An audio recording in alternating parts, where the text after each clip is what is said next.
It's Yogesh Freiling here, and welcome to our third series, I think, of Born Out of Africa. And how fitting to have Eshmael Mpabanga. I think I pronounced that fairly okay. Yeah, you got it. You got it. Yeah. And Eshmael, I think you fit perfectly into the world of what we're trying to do and the journey that we're trying to take. Born in Zimbabwe, educated in Australia, master's degree cum laude, information and media, which is fantastic. And also so much of exposure within Africa, a business leader in the financial and banking services space, Barclays, ABSA South Africa, as well as presented at TED Talks, which is fantastic. And I believe you're writing a book as well, which is, where do you find the time? When we get off this session, I want to find out how you manage your time, especially with the fact that there's a wife and 2 kids as well, right? Three kids. 3 kids. Oh, wow. Okay, there you go. The man's got the magic. Eshmael, thank you so much for joining Eldon and I. We really appreciate your time. We're trying to achieve the golden stories in South Africa, in Africa, and put them together and share them with the public to let them know, one, that it is possible for us to create fantastic stories within South Africa, but we also want to share, give advice to the people listening, as well as any pieces of information that you can share with them that you've gone through personally, and how they can step out of it if you've got that experience as well. So I want to welcome you. I know I tried to introduce you and a little bit about what you do, but maybe you can give us a little bit more information. Tell us about who Eshmael is. Absolutely, and thank you. I mean, it's an absolute honor to be sitting with both of you, Eldon, Yogesh. You guys are stalwarts in the CX industry in South Africa and across Africa. So I wish you guys all the success, and it's an absolute privilege and honor again for me to be here. Who am I? I mean, that's a very good question. I think I'm one person who's very comfortable in his own skin, for starters. And I have a saying, which is to be the beacon of light for others to succeed. And I think that's what drives me daily. Right? I've been very lucky and privileged enough to have, as you so eloquently put it, have studied abroad. And I had one desire, and that desire was to come back to Africa to share my experiences and to continue to learn. So it's been a transformational 10-year, 12-year journey for me so far to lead me to this point. I'm predominantly in the world of conversational AI and digital transformation.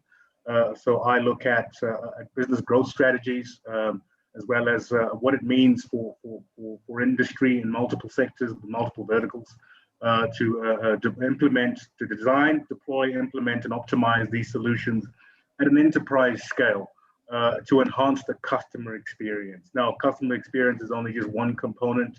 But we also look at what does it mean from a revenue perspective? What does it look for people enhancement? We talk about the employee experience and as well as the customer experience. So multifaceted across multiple industries, and just really enjoying being a part of a CX community that's making tremendous strides across Africa.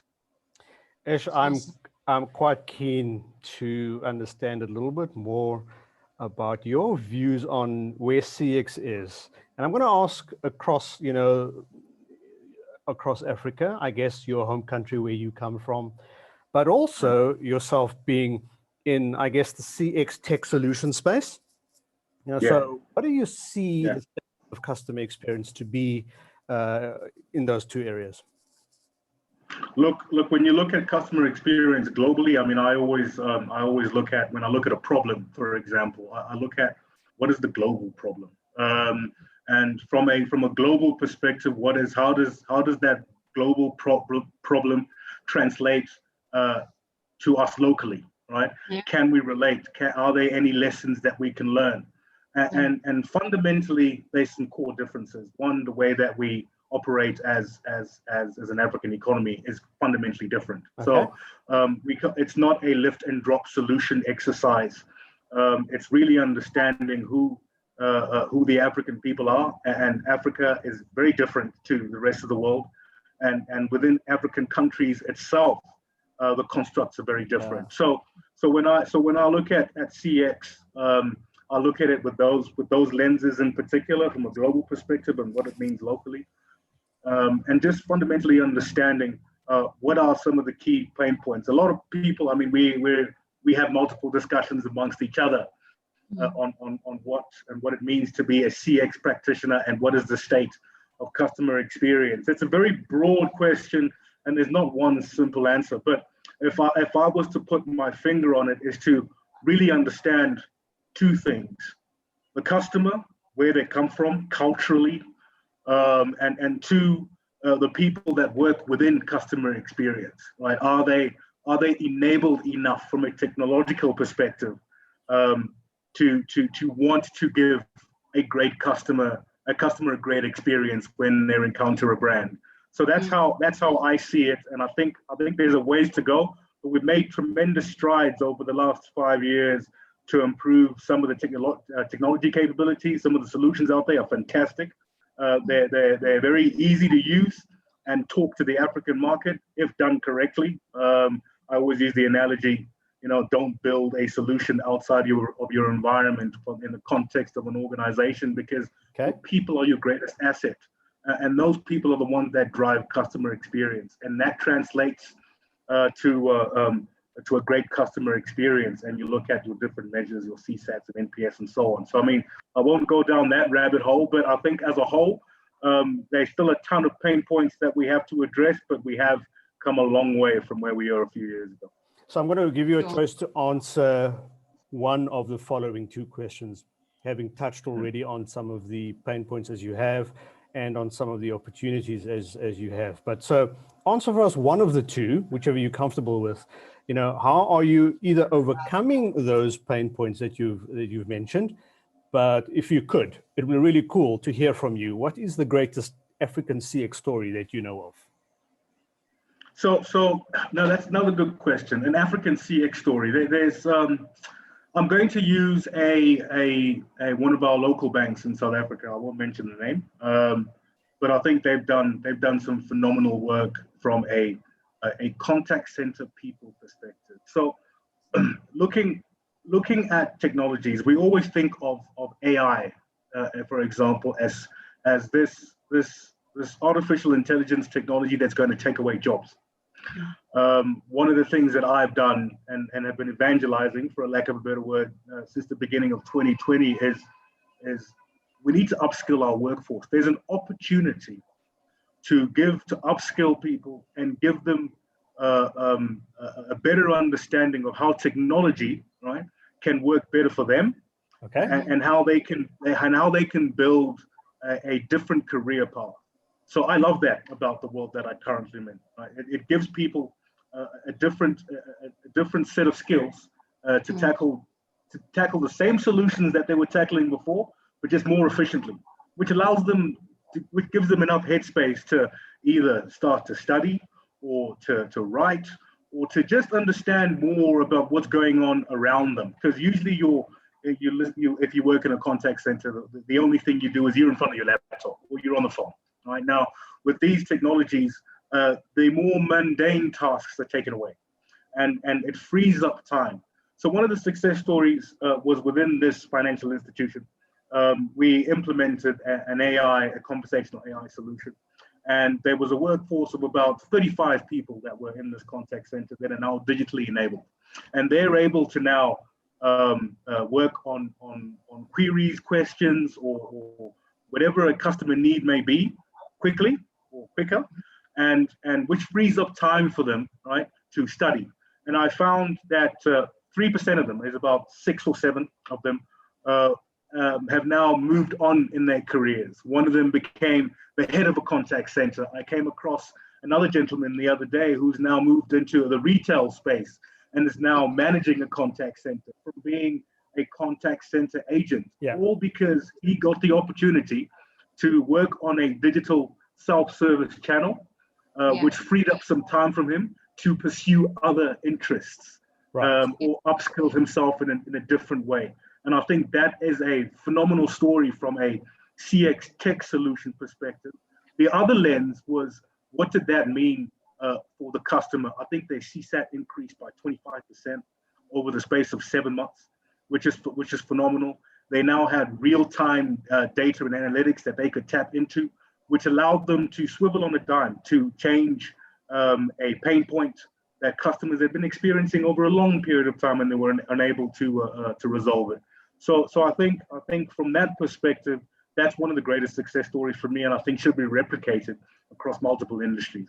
Thank you for sharing that. One of the things that I often do is challenge CX tech providers on whether or not they're doing the right things for the industry and whether or not we are being too nuanced by trying to lead CX initiatives with tech. So it's fantastic to see that we're able to achieve that kind of thing even in SA. Great, yeah.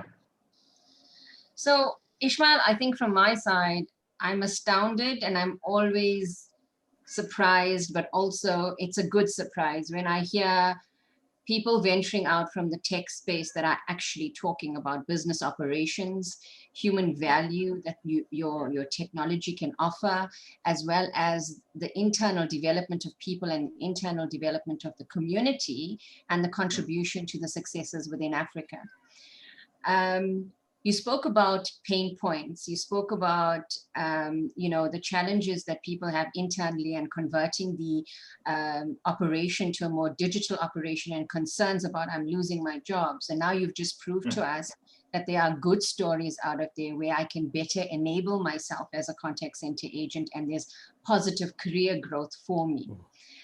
When it comes to the customer experience for that particular business, how did they manage to negotiate and bring you on board to propose this solution and go ahead with the end-to-end solution to see the results that you brought to the table? I'm sure, so we often, one of the pain points that I've identified is, flatline budgets, is the boss doesn't quite understand what he's going to get. So I don't think it's going to take a 6-month conversation with him. How do you break that wall to have that conversation? And in that explanation, because you walked the walk, I'd like you to give us some advice. The guys that are on the ground, the guys that are having these challenging conversations, no doubt need to be braver. What would you say to them from an advice perspective, how to go about that journey to take the blinkers off? So I think the first point, I think you alluded to it. I think you just have to have the audacity to try, for starters. I think if you don't try, then it's pointless. And I mean, and in the world that we live in, I don't want to use the word too afraid to give it a go, but who else is if we don't do it? In an African context, we can't rely on others to come and solve our problems for us, right? So we know what they are. So get out there and find a solution, right? There's plenty of them out there. What advice can I give those that are trying to influence? I think the ability to, it's a skill as well, right? The ability to influence key stakeholders to actually buy into what you're trying to do is important, but you need to have the overall understanding of what the vision is, what's on the horizon, what are you trying to achieve, right? I always I love gaps. Every time I see a gap, I find it's an opportunity for me, right? So gaps are like, I hate the word, and hate is a strong word, but it really does apply to the word challenges. A challenge for me, I never use the word challenge. It's more of an opportunity. So where are the opportunities? Where are the gaps, right? And that lights my eyes up. Because then we can find a solution to fill in those gaps. And it's very simple and easy to go to senior stakeholders within an organization. Let's talk for lack of an example, of a large enterprise organization, to have these discussions, because you've understood the vision, where they want to go. You can clearly see where the gaps are, even if it's just one or two, right? And you can clearly articulate what that solution is going to be and how it's going to have an impact on the customer experience and fundamentally on the employee experience. That conversation is a very easy one to have, right? So once you have all your particulars in front of you, and I would encourage those that are attempting to deliver on customer experience, whether it is from a business perspective or a tech perspective. I think it's very difficult to wear both hats. But if you can, that's fantastic. But really have your thoughts crystallized before you have that discussion, because it's very simple. And most business leaders would predominantly look at, what would this mean for my bottom line? What does it mean to my P&L? What are you taking away, right? And sometimes it's for the greater good of the organization to find some sort of balance or compromise, right? It's like a marriage. I mean, you compromise on certain things, right? So you would understand that, Eldon. But that's my thinking. That's the advice that I would give to guys that are trying to achieve this stuff, and just have the audacity and the guts to do it, because no one else is going to do it for you. Yeah, I love what you said. And I just want to summarize before I hand over to Eldon. So one, have the audacity to have the conversation. If you're not going to have it, nobody else is going to, okay? And don't look to someone else to do it, you do it yourself. Two, plan well, crystallize your conversation that you are going to have. Don't rock up unprepared. And the third thing would be, align your conversation and your areas of opportunity to achieving the business KPIs. Because if you're not going to bring in the money with this idea, nobody's going to listen to you. So build the picture of what is going to be the end goal, and make sure that it aligns to the bottom line, shareholder value. I hate that, but also accompany it with customer satisfaction, customer experience, customer growth, customer loyalty, employee happiness.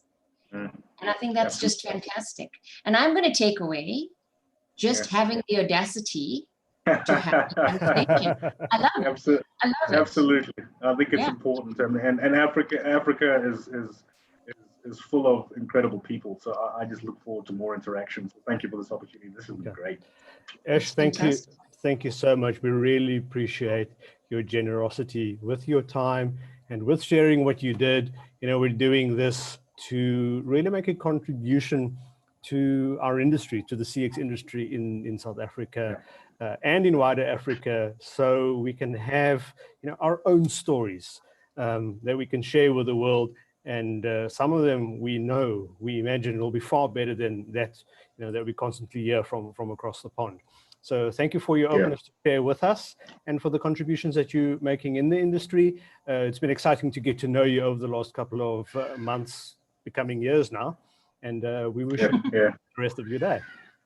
Thank you very much. Take care, guys. All the best. Thank you. Thank you. Awesome. Ciao. Yes.